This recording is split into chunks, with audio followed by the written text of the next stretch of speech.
Your Steve Jones Show podcast is loading now. The Steve Jones Show podcast is sponsored by Sunbury Motors, North 4th Street in Sunbury, and Sunbury Motors Kia, routes 11 and 15 in Hummel's Wharf.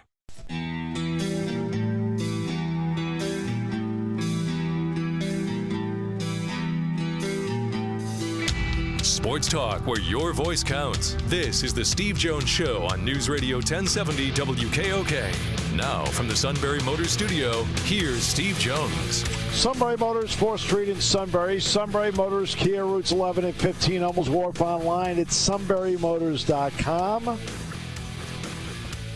Ford, Kia, Hyundai, best of new inventory with great warranties. Fabulous pre-owned inventory with the Sunbury Motors guarantee.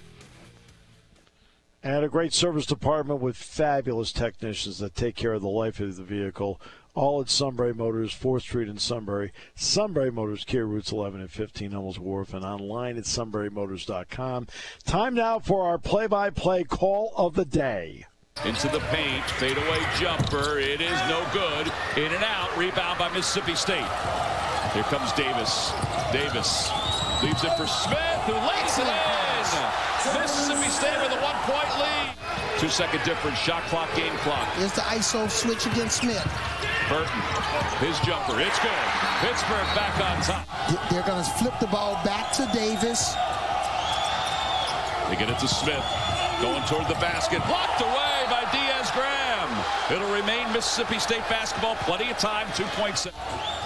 Davis. There it is. Here's 4 for 3 for the win.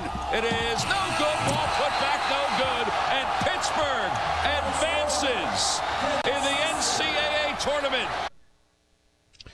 A very close game. Not a good game. That was not a good game last night. It was close, but it wasn't a good game. It wasn't well played. You're down by 1. You're one of the worst three-point shooting teams in the NCAA tournament. Why do you take a 3? You're down 1. Take a 2. It's like you don't need a 3. All right. So we go back to when Cale Sanderson was hired. He said he told his team 3 things. They're going to have fun, wrestle hard, and be committed. They've won 9 national titles with that approach. Jeff Byers has witnessed all of it. Jeff, welcome. It is great to have you with us again. Yes, no, maybe? Yeah, we're actually still waiting on him, yeah. I mean, after an intro like that where, I'm rolling. I know, right? I know. Yeah, you're your rant of the day. Right. You want me to do a rant?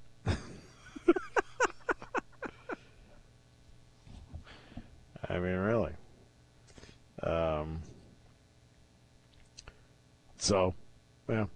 But Cale and company, a guy that, you know what's interesting? Cale he's not a yeller. He doesn't raise his voice. He's hands-on. All right? And guess what?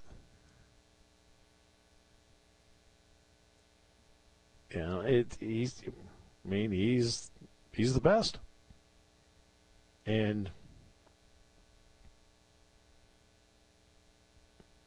let's face it, they practice hard. They have fun, but they practice hard. And now they've got a chance. I think there's 6 different guys that have a shot. 3. Let's see.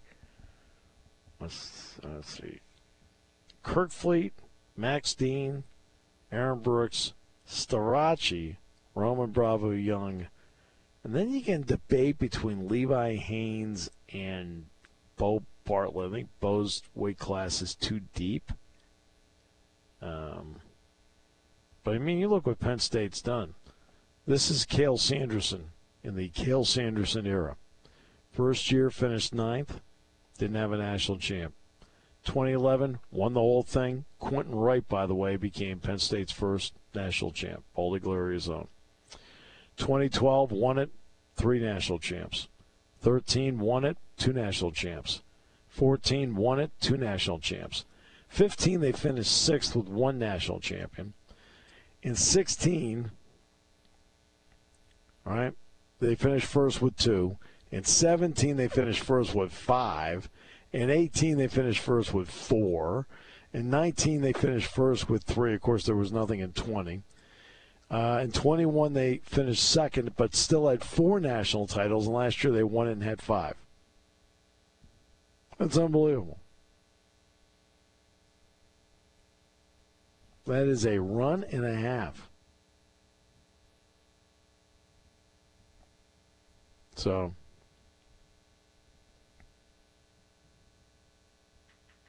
it's unbelievable. I mean, what they've accomplished.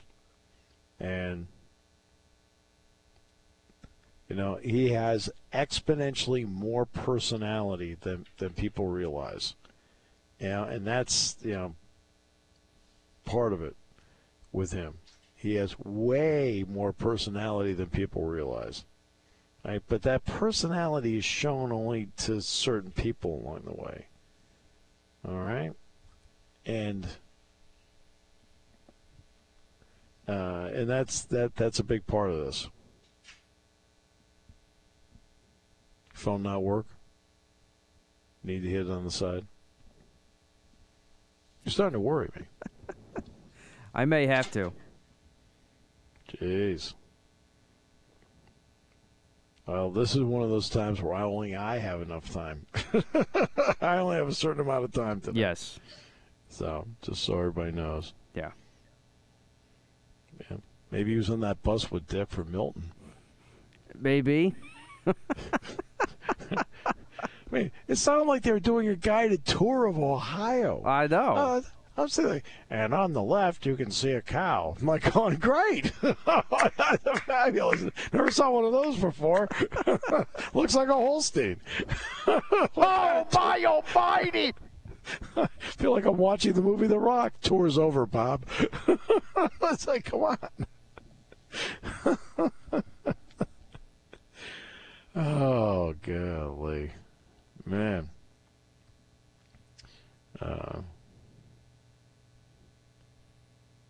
Something else. But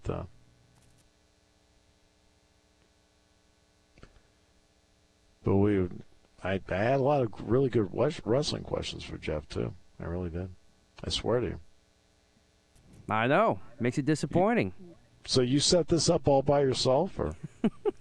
I did, and I also included Eastern because I wasn't sure if Jeff was going to be en route to Tulsa. So I'm wondering if that is the case. We might have the old Eastern Central timing mixed up maybe, but I don't know. I still haven't heard back yet. Yeah, it's 3:15 here. So, yeah. But if worst comes to worst, maybe we'll try it tomorrow. We got some time tomorrow. Now, we are sitting in the city where Cale Sanderson did have the secret meeting with Penn State Search Committee about coming to Penn State, It was in Des Moines. How about that? I did not know that. Oh, for goodness sakes. I mean, come on. Jeff Byers would know that probably. He would. If he had his phone number. Yeah. But you don't.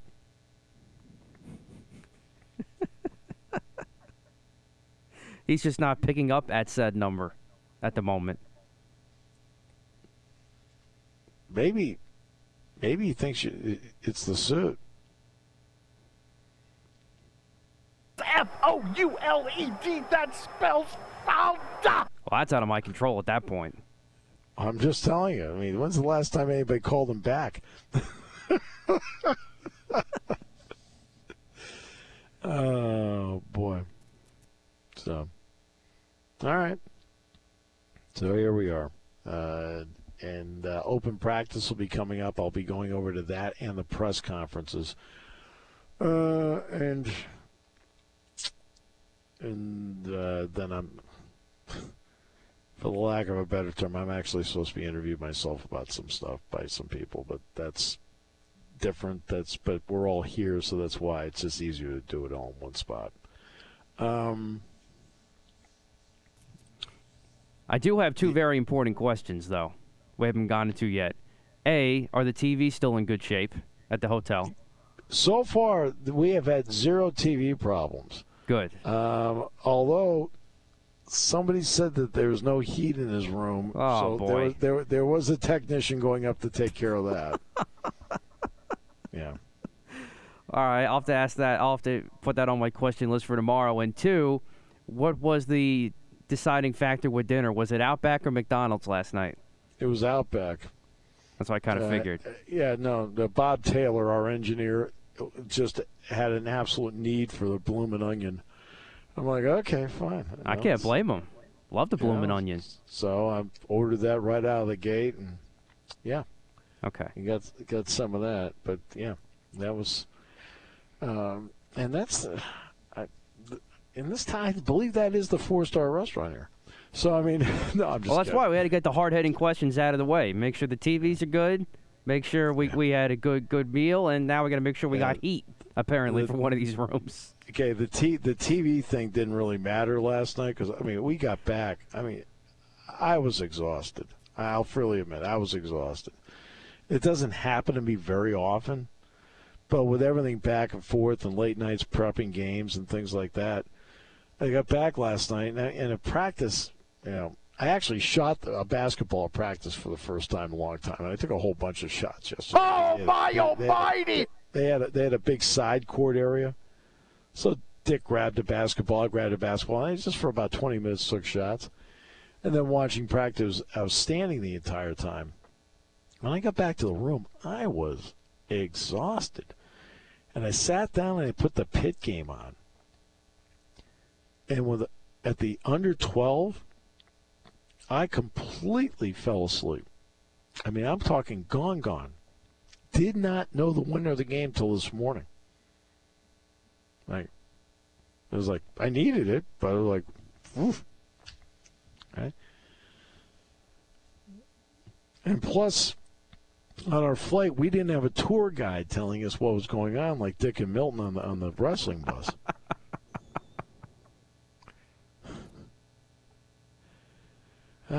Man. You'll have to mention that to Nick for hopefully the next road trip. No, I don't need a tour. I'm pretty good. I know most of the places I've been to. I'm good. We're good. Oh, my goodness. All right. Well, bus 1 has already left. Mike always has a running joke. Right? He says, bus will be at shoot around. Bus 1 is leaving now. And put the idea there is no bus 2. There is no bus 2, so you better be on bus 1. This is one time because of the size of the travel party, there is a bus 2.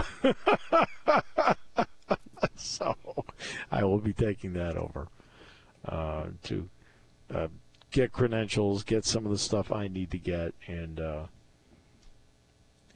and go from there. So in other words, there's no AIS, if you remember the episode of Everybody Loves Raymond this time around. No. We're all good. That's one of my favorite episodes. Is it really? Yes. Yeah. That's something I would never do, but it's funny. Yeah. Yeah. So, there you go.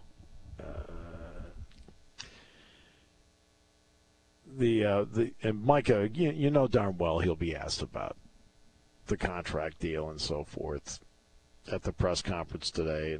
And he'll probably just tell everybody, I'm sort of just here to coach the tournament. I'm not really worried about other stuff right now. Because he doesn't have to worry about other stuff right now. I can tell you, he is fiercely locked in on this game. I mean, fiercely locked. He's locked in every game, but he's really with this one.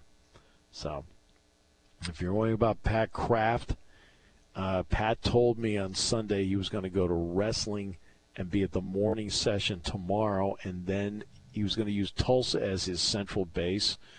And so he's going to be there for the morning session tomorrow. Then he's going to fly up here for the game tomorrow night, and then he's going to go back to Tulsa on Friday and then if need be, then he'd be back here on Saturday. So he is splitting time between the two. And plus he heard about Dick and Milton being on the party bus making its way west. Who wouldn't want to be a part of that action? No? Wrong comment? No, but good transition because Jeff has officially joined us just for a couple minutes before you have to take off. Yeah, okay. Well, I've literally got 2 minutes. That's all I got. Jeff, Cale came in with the idea. He says, look, we're going to have fun, wrestle hard, we're going to be committed. Nothing's changed in all these years, and how important has that been? That approach been with this team? Yeah, I think it's been absolutely critical. I just got done talking with Roman Bravo Young, and I asked him, do you approach this because it's your final tournament any differently than you do anything else? And he goes, well, no, Coach Cale wouldn't allow it. He goes, we just approach everything the exact same way. We're just going to have fun, be grateful for the opportunity, and go out and compete and give it our best and hope that it's good enough. And if it's not, the sun will come up tomorrow and we move on to the next thing. Well, what's interesting about that, though? What people need to realize is that that's the attitude that is in the program. Cale believes in it, but the practices are really hard. And that's the part that maybe is not talked about enough outside of that philosophy. Yeah, and, it helps when you have the talent that's in that room. I mean, right, sure. Talking with Cale the other day, and Cale even said, sometimes I'm not sure I appreciate until you actually sit down and start looking around. And, oh, yeah, there's a couple-time world champion. Oh, there's an Olympic gold medalist. And you start adding up all the national titles. And, yeah, that room, I mean, you're not going to face any better competition anywhere in the world, let alone in the country, than you're facing in that room. So, yeah, that is terrific preparation. When you're getting to wrestle guys like David Taylor and Bo Nickel and Zane Rutherford on a regular basis, yeah, then you go out and you're wrestling college kids who are obviously very good, and they're training with great partners too. But, I mean, they're not doing anything that those guys aren't able to do against you. And so, yeah, it is as good a preparation as you could possibly have for what these guys are going to face this weekend. Realistically, could they get as many as 6 national champions? Yeah, I think, yes. I think if everything goes right, if Maxine rebounds and wins what I think is just as wide open a weight class as I can ever remember seeing at the NCAA tournament, yeah, I mean, I think that is a possibility. Again, everybody would have to hit right and, come up big. But, yeah, and I even think Bo Bartlett, I think there's a chance for 7 in the finals, if you're dreaming big. But, yeah, I think realistically probably 6 national champions would be the ceiling, and that's something that's never been done before. So, obviously, it would be a remarkable accomplishment. As I keep trying to tell people, truthfully, if you get 2 or 3 champions, that is a remarkable season. Yes. It's just the standard has been set, the bar has been set so high here that it's almost, people are going to be disappointed if you only have 3 champions this year. Right. No, exactly. What has allowed Levi Haines to fit in with this group of champions?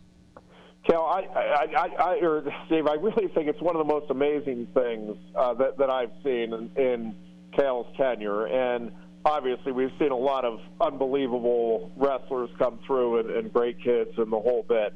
But for Levi Haines to do what he is doing at 18 years old in this era where you have 6th and 7th year guys competing is truly unreal. And, Levi is just a great competitor, knows the sport, has a tremendous passion for the sport, but it comes back to that same attitude. He just loves getting better, challenging himself every day. He embraces the grind, and he enjoys, he has a real passion for the sport. He enjoys every opportunity in the room, in competition, and he's a gamer. He's everything that the great ones have been at Penn State, but he's just remarkably mature for where he's at in terms of his overall development, both as a wrestler and as a human being. I mean, I don't know that I've seen an 18-year-old be able to embrace the opportunity the way this kid has. And it's, he has tremendous natural talent. There's no question. But it is that mental attitude that he has that I think really separates him. Penn State basketball is out in West Des Moines, and I was saying earlier this hotel has been great because really there's nobody out here with them, right? So they can just kind of go about their business. How do they go about their business considering they are the stars of their sport?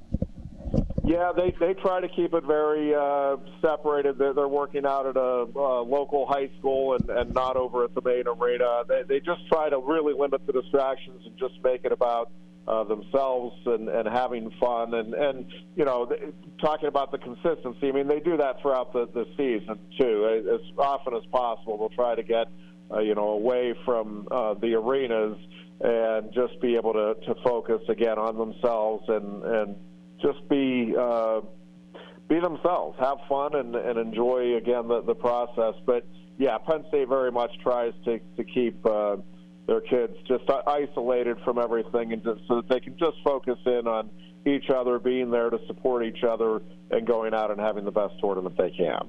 Well, everybody up here in Des Moines is thrilled and excited for another Penn State Wrestling National Championship. So you get a lot of support up here. So, Jeff, have a great time in Tulsa, and let's see if they can do it again for a 10th time under Cale.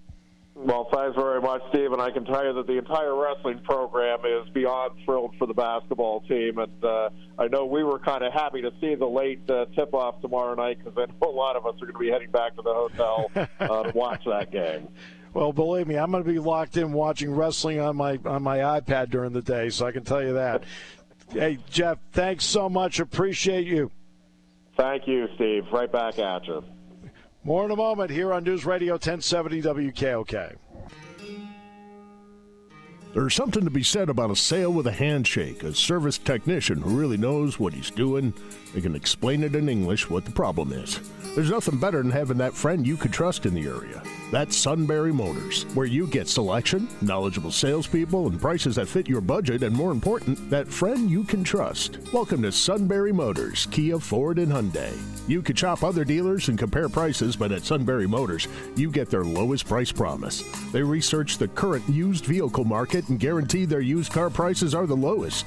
If you find a lower price, Sunbury Motors will beat it. 3 dealers all in one. See their full new and pre-owned inventory at sunburymotors.com. Pick out a vehicle you like and schedule your test drive online. Follow them on Facebook. Sunbury Motors Ford and Hyundai, North 4th Street, Sunbury, and Sunbury Motors Kia, routes 11 and 15 in Hummel's Wharf.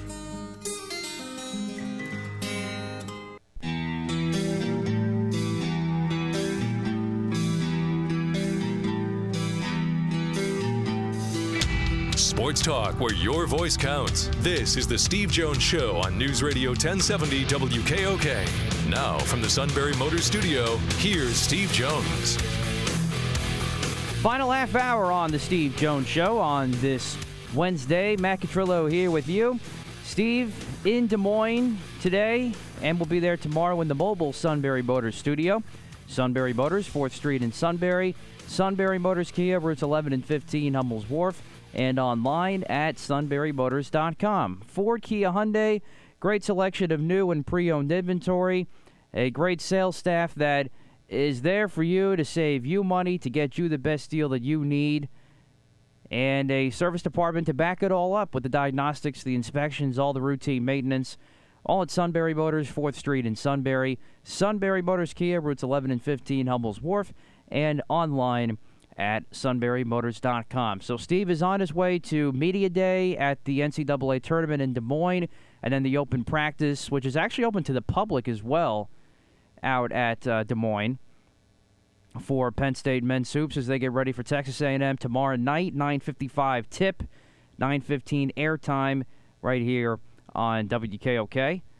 So Steve is heading to that. We'll get some thoughts from him about that when he rejoins the show tomorrow. Tomorrow we'll also have with us John Clark from NBC Sports Philly at 4:06, and we're scheduled to have Mike DeCourcy from BTN finally at 3:15. We've been going back and forth with our schedules with the show kind of running fluid with everything here with Penn State and Mike's schedule. So we are scheduled to have him at 3:15 tomorrow, and then John Clark, NBC Sports Philly, at 4:06 to talk Eagles free agency news, and there's certainly been a lot of that, of course.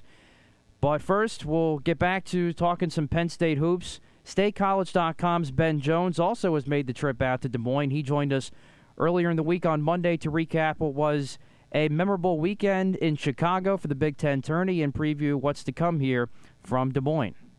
Hey, Steve. Thanks for having me. Okay, so your thoughts on Penn State's run that gets them into the NCAA tournament? I mean, I was thinking yesterday that it felt like a long 4 days, but really sort of the quintessential example of what March is all about. You get into a conference tournament, and obviously Penn State got into the Big Ten tournament feeling decent about its NCAA tournament chances, then goes on the run that it did. I don't think you can have more fun as a fan of college basketball than watching a few days like that. I think it's a testament to this team, a testament to the coaching staff, and a testament to really their belief in themselves that they could go and do it. And I think we've known all year that when this team clicks, it can beat just about anybody, and certainly the past couple of days it clicked and it just about beat just anybody. So, I think it was a lot of fun, and if I'm a Penn State basketball fan, am I disappointed about yesterday's result? I think, obviously you have to be, but at the same time, it's hard to say anything other than good things about how the last couple of days have gone. Your thoughts on Seth Lundy and what he was able to do in this tournament? I think he's outstanding. I mean, I've said, obviously the last couple of weeks have been, I'd say, a little weird for Seth, just in terms of how he's not shot it at home as well as he has, at other times during his career and during the year. But for my money, Seth Lundy has been night in and night out, outside of those couple occasions, Penn State's best player not named Jalen Pickett, and would be a guy that would be getting a lot more recognition if it wasn't for Jalen Pickett. I think that Seth has been outstanding. Obviously, he's always been good on the defensive end.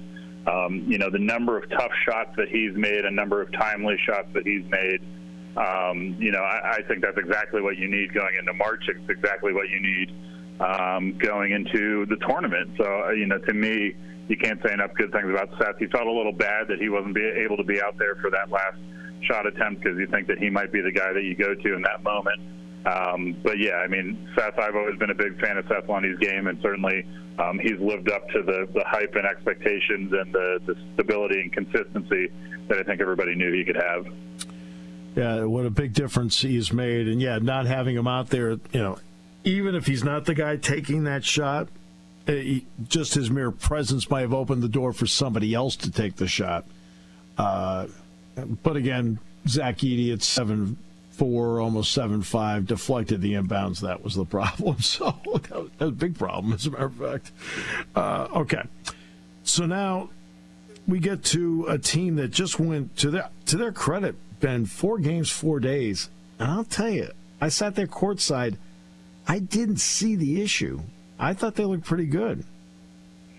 Yeah, I thought eventually we were going to see that. I mean, honestly, I thought that we were going to see it on Saturday at least, that at some point here that they were going to run out of steam. And, we talked to Micah Shrewsbury a little bit ago, and I think one of the things that's really true is, you talk to anybody in any sport that goes through the college ranks, and by the time they become juniors or seniors or super seniors, they talk about how they take care of their body and how that's something that they've learned over the years that's really made a difference. And I think one of the things that helps when you have a veteran team, especially in a condensed situation like this, is they know how to take care of their bodies. Now, end of the day, you're going to be tired through 4 games in 4 days, maybe, even earlier than that. But I do think you're right that, especially with how physical the Purdue game was, how physical that was, and how much, you kind of have to expend in a comeback effort like that. I think that it's a testament to that strength staff and a testament to those players for taking care of themselves, that they can look as fresh, so to speak,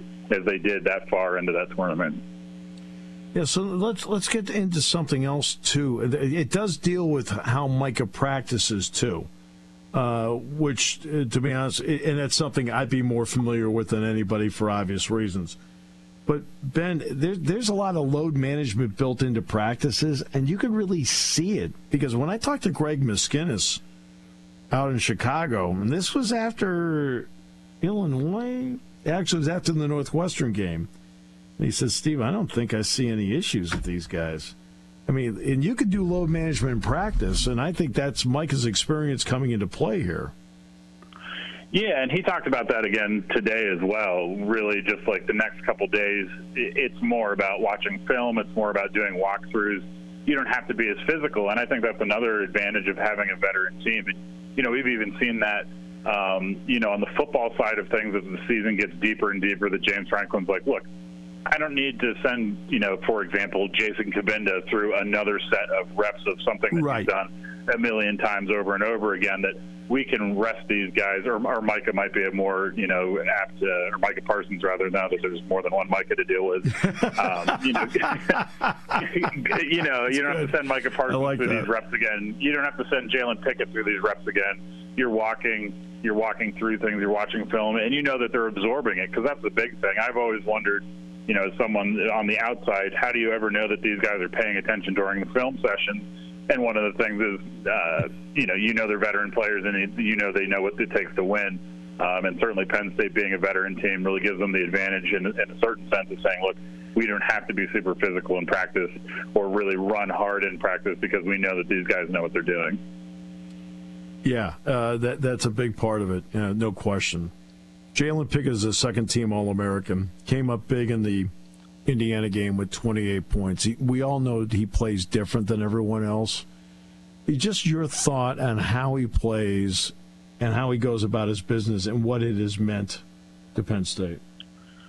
I mean, it's huge. I thought in a funny way, I was thinking about this yesterday watching Purdue, that Purdue and Penn State in a lot of regards play the same way. It just happens that Purdue has a giraffe in the middle of the court. And I think that Jalen, the thing that makes him so good is not only is he an efficient shooter, he's an efficient scorer, but he can see the court really well from a place on the court that's not always easy to see. And I think his ability to make the smart decisions, you talk about guys that make their teammates better.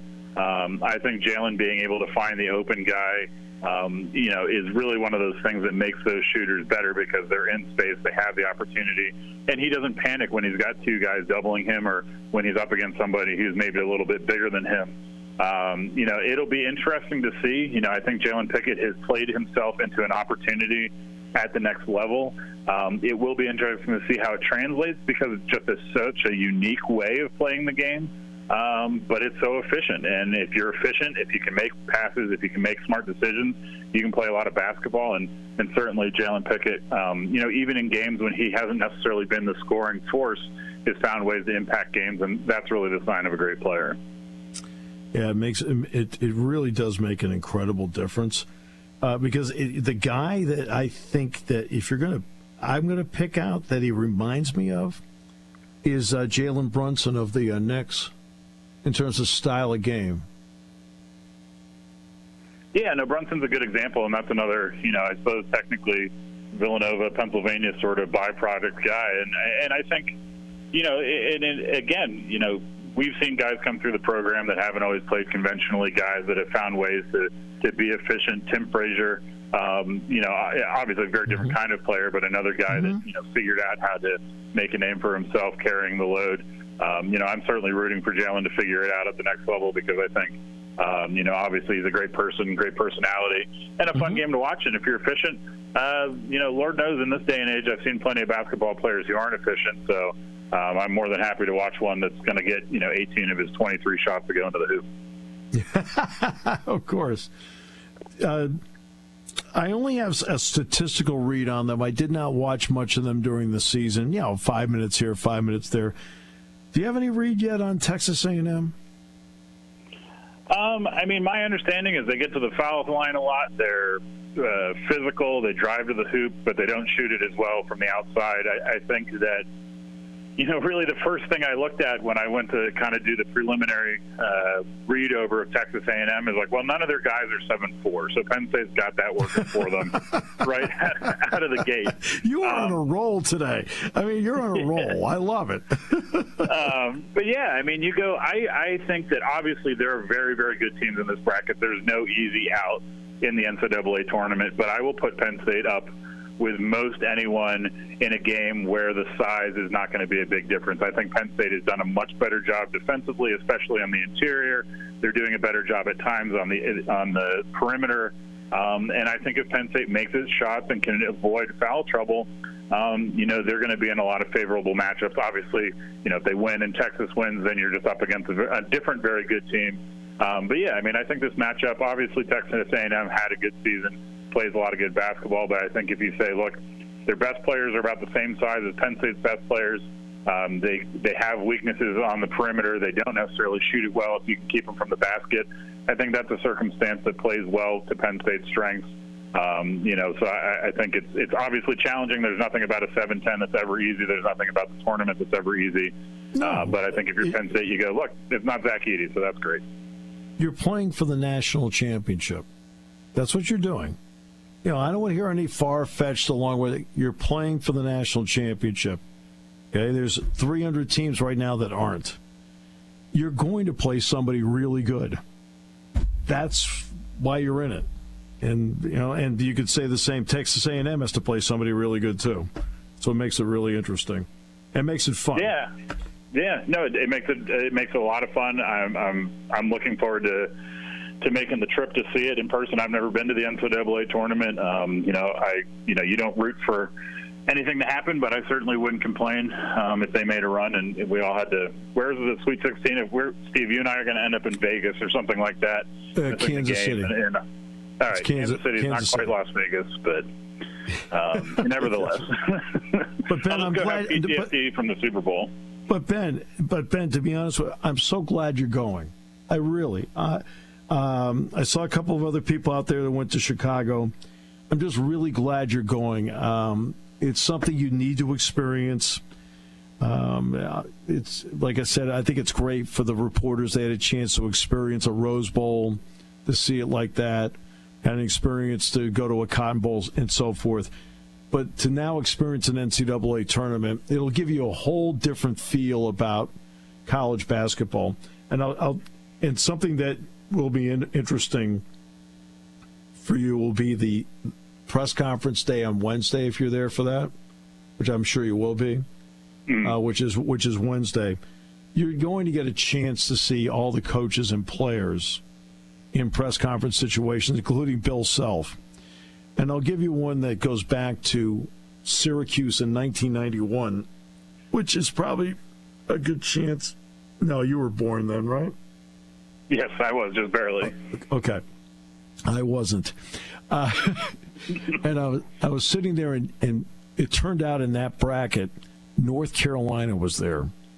And Dean Smith, the head coach of North Carolina at the time. And he got up and he started talking about how he looks at the tournament. And, of course, when he spoke, it was like listening to Joe. You looked up and said, okay, I'm going to listen to this. He said, the enormity of winning 6 games is a lot for anybody to think about. So we try to break it down into winning 2 games. He said, we need to win the Carrier Dome tournament. We need to win the Meadowlands tournament. Then we need to win the Superdome tournament. And stuff like that, you pick up little nuggets like that, then give you a perspective on how the whole thing works. And that's why I think it's one of the neat things about it. Yeah, no, I'm definitely looking forward to going, and I think anyone, obviously you remain a neutral observer and do your best to do your job, but I think, at this point I've been covering Penn State basketball since the last time they made the tournament, and I think we've both seen their fair share of ups and downs and wins and losses and a lot of things in the middle that, seeing this program make it the whole way back to March is something that has been rewarding, and, whatever happens, and I give them a shot against anybody that they see. Ben, I'm thrilled you're going to be out there. Thanks so much for your time today. I always appreciate it. Yep, thanks for having me, Steve. See you soon. And that was Ben Jones, StateCollege.com, who joined us on Monday recapping the Big Ten tournament run for Penn State and getting set for tomorrow, Penn State and Texas A&M in the first round of the NCAA tournament. Steve is at the opening press conference for the tournament and the open practice in Des Moines for Penn State, so he'll rejoin us again tomorrow from Des Moines. And it's finally game day for the Nittany Lions, so we're looking forward to that, as we'll have Mike DeCourcy of BTN scheduled for 3:15 with us tomorrow. And we'll get into some more NFL free agency talk, more with the Eagles, as NBC Sports Philly's John Clark will join us at 4:06 tomorrow. We'll wrap things up in a moment. You're on the Steve Jones Show on News Radio 1070 WKOK, brought to you by Sunbury Motors. That there was some shopping going on, that they were interested in actually moving me. And at this point, I got to admit, I went in the darkness, 90% retiring, 10% playing. That's where my mind was. My mind was, I'm tired of this. I hadn't got back into my workouts yet, and I thought that was what was best for me. Yeah, the guy's a dope, plain and simple. That was Aaron Rodgers today on the Pat McAfee show, saying he was 90% going to retire, as you just heard. And yet somehow he came out of it a couple of days later, works out and decides, you know what, I want to play. And I want to play for the Jets. I just don't. I don't get it. I really don't. I'm just glad it's not my team that's involved in this nonsense. And it's the Jets, of all teams, dealing with this again. As I said earlier in the week, I think it's going to blow up in the Jets' face. I don't see this working out at all. And I think Neil is very right. And you know what? Comparing it to the Eagles' dream team debacle in 2011, that's actually not a totally bad comparison. A little bit different of a situation, but I get where Neil was going with it. The bottom line is the Jets are going to be bringing in a bunch of different guys because Aaron Rodgers wants all these guys in. They just signed Alan Lazard yesterday. Who knows who else they might bring in. You bring in Rodgers for a season, if that, maybe more. I don't know. God knows with him and that crazy mindset of his. But it's a lot for the Jets to process, to try and throw it all together for maybe a year. And then what do you do after that? And we don't even know what they're going to have to give up yet just to get Aaron Rodgers to New York. The Packers got some gullions thinking that they want multiple first-round picks. I still think the Jets have the leverage in this because nobody else wants him. And clearly the Packers want to move on from Aaron Rodgers, and if you keep him, it's just going to be a mess. So I don't care if the hype's there, that it's out there that Rodgers wants to be with the Jets. The Jets still have the compensation leg up here because nobody else wants him. So the Jets should hold their ground and not give up the future just to bring in this guy for a year, and that's it. Or maybe two. Who knows? Unbelievable. Really is. Today's show brought to you by Sunbury Motors, 4th Street in Sunbury. Sunbury Motors Kia, routes 11 and 15, Humboldt Wharf, and online at sunburymotors.com. Talk to you tomorrow for game day, Penn State and Texas A&M, here on The Steve Jones Show.